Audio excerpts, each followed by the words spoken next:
We unpack. We unpack. We unpack. Coming to you live. Boxingego unpack. Yeah. We unpack. We unpack.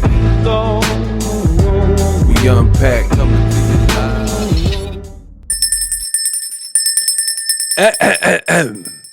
Hey, hey, hey. Come along. Do tell. Cheerio. Devin Haney finally responds to Shakur Stevenson after an amazing and brilliant performance, a win over Teofimo Lopez over the weekend.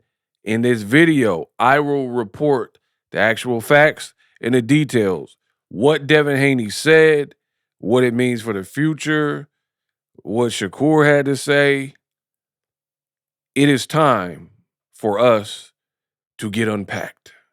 What up, Fight World? It's your boy Ego, and I'm back with some more boxing. Now, over the weekend, Shakur Stevenson, he did a thing. Moved up in weight to 140 pounds, and in his very first fight, he absolutely dominated Teofimo Lopez. And it was a beautiful thing to watch. I made a full-fledged breakdown video, which you guys can find on my channel. Boxingego's What Really Happened, right? And in the video, I gave Shakur all the props in the world. Teofimo, not so much, because I just felt Teo had the absence of a game plan. Him and his father, you know, they could have tried their best. But for me, Teofimo, he didn't really come out with an intelligent game plan against a guy like Shakur. It reminded me of a few different fights. Let me explain. One fight that fight with Shakur and Teo reminded me of is Floyd Mayweather and Canelo Alvarez, right? Now, I'm not talking about all across the board. They're completely the same thing and even. However, I will explain why it reminded me of Floyd and Canelo. Payday, you want payday? I know that. I know that I was born ready. Because really, two things. One, Canelo was supposed to be bigger and stronger than Floyd, who was moving up, even though the fight was at a catch weight of 152 pounds, right? Canelo's supposed to be bigger and stronger. Teofimo had more experience at the weight, was the champion at 140. He was supposed to be bigger and stronger. Mind you, there are a lot of people who have stated that Shakur can't punch and pillow, feather duster, all these types of things, right? So that's one similarity. But also, from a boxing analyst brain, my boxing analyst brain, Canelo Alvarez fought the wrong fight with Floyd Mayweather. Instead of using what we said in the first step, the size and the power and the youth, right? Instead of using that against Floyd, he early on tried to outbox Floyd Mayweather. And in all my journalistic experience, that is the wrong thing to do with a masterclass boxer. Roy Jones famously said, you box the banger and bang the boxer. Pause, right? Meaning, if you're in there with a Ruslan Provodnikov, don't try to outgun him, outbang him, outpunch the power puncher. You box that type of guy, right? And then you look at guys like John Molina, also was a big puncher, John Molina Jr., when he fought Ruslan Provodnikov, or when Lucas Matisse, another big puncher, fought Ruslan. You see they started to box more than we're accustomed to seeing them box at, because they were in there with somebody who, if you give him, he hits too hard, and if you give him too many opportunities, then you could have a short night and you'll be feeding and playing into his game. So a guy like that, you try to box him. And then a guy who wants to box you, right? A la Adrian, oh man, AB, like an AB type of person who has athleticism, faster, like skills and combinations, right? Good jab. Maidana brawl with him, or Robert Guerrero and Andre Berto, right? Berto is the more athletic guy, the flashier guy, but if you look at Guerrero had a lot of success making it a dogfight, a kind of borderline dirty fight, a rough and rugged type of fight. That's what you're supposed to do. Tio came out trying to outbox Shakur when the whole world, or at least me, I knew Shakur's boxing ability was stronger than Teofimo. And I got my prediction 100% right. Teofimo Lopez, he's just too sometimesy for me, right? You never, like, what did Forrest Gump say? Life is like a box of chocolates.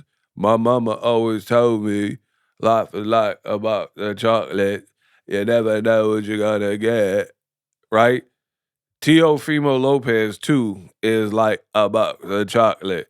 You don't know how he's going to act at the final presser, at the weigh-in.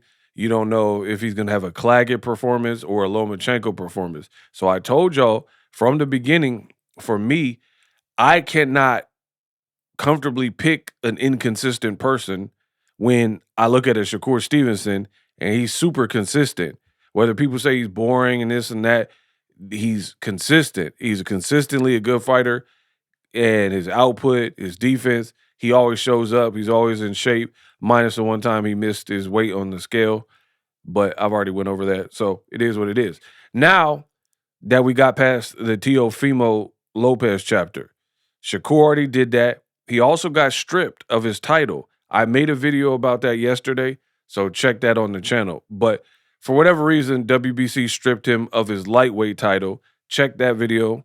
And now he has some options. Is he going to stay at 140 since going back down to 35 was there for you? You know what I mean?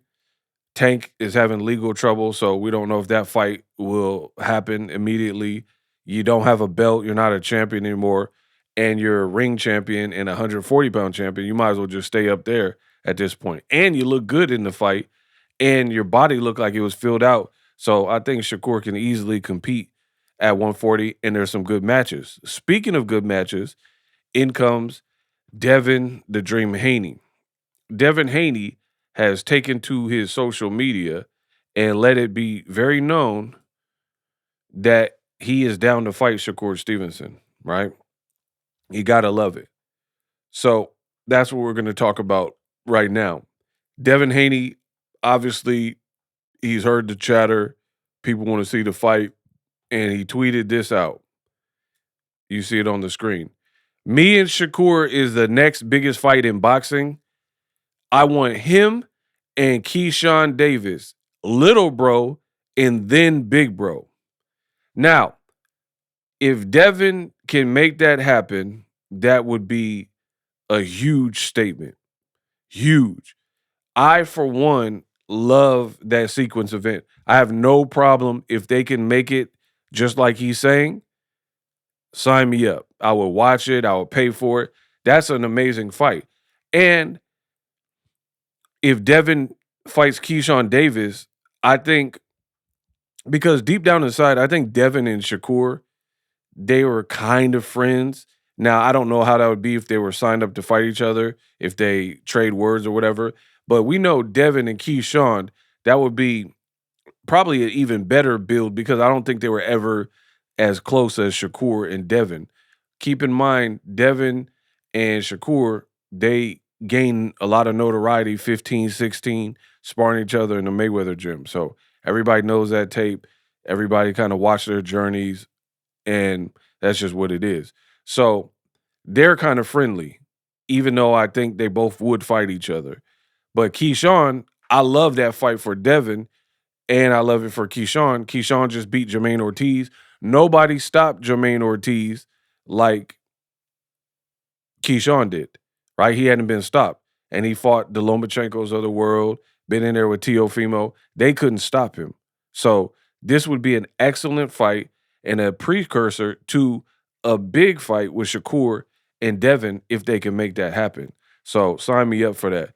And I also like Devin would probably be the favorite, especially at 47. He already told you he's not going back down to 140. It's been documented and recorded on my social media. Devin tweeted he can't go backwards. He can't drop down to 140. So he probably wouldn't do a catch weight with Keyshawn. Keyshawn, who also has a big frame, would probably have to move up to 147 to fight Devin. So that being said, Devin just beat Brian Norman in an exceptional performance, dropped him, hurt him. Devin will probably be the favorite over Keyshawn, especially at that weight. You know what I mean? Not like 135 back. I don't know what would have been there. But 147, Devin will be the favorite. So if he is able to, as the favorite, defeat Keyshawn, then it just sets up an even bigger fight, like he's saying. I take out Lil Bro, and then I go after yo big bro, Keyshawn's big bro, aka Shakur Stevenson. So I have no problem with that. We unpacked. Now, the two did, Shakur and Devin, they did talk about fighting each other. Shakur says on an interview with Cigar Talk, as you guys see, Devin Haney is a tremendous fighter. Do I think Devin Haney can beat me? Heck no. That's what he said in a brand new interview. Devin Haney seen this and replied to it and said, I think he's a tremendous fighter too. But heck yes, I know I can beat him. So brilliant stuff. You got two fighters, both pretty much respectable, and they're telling each other that they respect the other person's craft, but they're both saying, put me in there with him and I'll beat him. These are the fights that people pay for. And this is a long time coming. A long time coming. I remember after Devin Haney beat Lomachenko in a bit of a contested, controversial fight, Shakur was looking at him like Rico and Belly. I don't like that. I don't like that. Remember when Rico was eating a banana? That's how Shakur was looking at Devin, like food. And he was saying he wanted to fight and whatnot. And that was some years ago when Devin was at 135. Now they both filling out, both coming into like their man strength and prime. It just becomes a sensational fight. So I hope boxing can build up to that. Shakur, the only thing with Shakur is he's asking for a rehydration clause. And that is a bit confusing to me and the rest of the boxing fans because you want a rehydration clause. You don't look far. This was years ago, like when you were about to fight Oscar Valdez, and he don't really look far off from Devin Haney. It don't look like he's this undersized boxer, and then Devin Haney is massive. They look like, and here's an even older, like amateur photo. You guys have always looked about the same. So I don't know why Shakur keeps feeling he needs a rehydration clause. And then when Shakur does an interview, he'll be like, muscles don't win fights, skills do. So as a skilled technician, they say Devin can't punch and stuff like that. So the muscles shouldn't come into play. Why do you need a rehydration clause against Devin and Conor Benn? I don't understand that angle. I don't understand the angle. For years, we've watched the back and forth.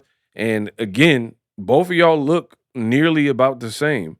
Yeah, Devin Haney got a little bit of a head start in the new weight class, but that's about it. So great fight if they could make it. Let me know what you guys think. For more detailed boxing news, commentary, and analysis, I'm your guy.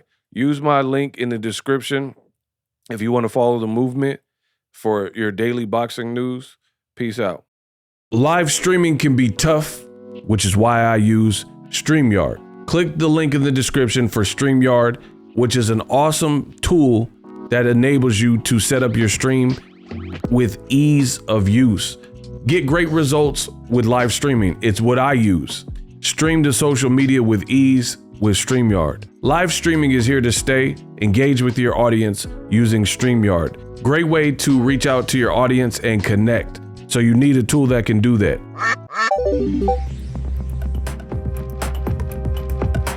If you're new to YouTube and you're struggling to get views, one tool I could provide to you is TubeBuddy. I've been on YouTube over 10 years. I use TubeBuddy daily to crank out videos just like this one that you're watching. Learn how the pros do it with TubeBuddy. YouTube receives a lot of traffic, which also means a lot of creators, a lot of people putting out content. So you need to learn the ropes so you know how to separate yourself, especially if you're new, but even if you're a pro, use TubeBuddy. The link is in the description. Get more views, more subscribers, and a higher click-through rate, so ultimately you can realize all of your online goals. Use my affiliate link in the description and grow your channel fast.